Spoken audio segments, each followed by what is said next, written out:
এক ছেলে আর এক মেয়ে টানা ৩ দিন ৩ রাত সমুদ্রে ভেসে বেড়ায়। তারা ছিল ভীষণ ক্ষুধার্ত, তৃষ্ণার্ত এবং সম্পূর্ণ ক্লান্ত। সব আশা প্রায় শেষ হয়ে যাওয়ার মুহূর্তে হঠাৎ দূরে তারা একটি দ্বীপ দেখতে পায়। বাকি শক্তিটুকু দিয়ে তারা সেদিকে এগিয়ে যায়। সমুদ্রের ঢেউ যেন তাদের সাহায্য করে নিরাপদে তীরে পৌঁছে দেয়।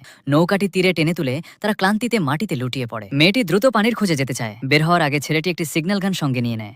তারা জঙ্গলের ভেতরে ঢুকে দেখে চারদিকে অসংখ্য গাছপালা, কিন্তু মানুষের কোনো চিহ্ন নেই। প্রচণ্ড ক্ষুধায় মেয়েটি বুনো ফল খেতে চাইলে ছেলেটি তাকে থামিয়ে দেয়। সে বলে, যে ফল সম্পর্কে আমরা কিছুই জানি না, সেটা খাওয়া বিপজ্জনক হতে পারে। কিছু দূর এগিয়ে তারা একটি সুন্দর ঝর্ণা খুঁজে পায়। মেয়েটি বলে, এত সুন্দর দৃশ্য দেখে তো আর পেট ভরবে না। কিন্তু ছেলেটি চিন্তা না করে স্মৃতি ধরে রাখার জন্য ছবি তুলতে ব্যস্ত হয়ে পড়ে।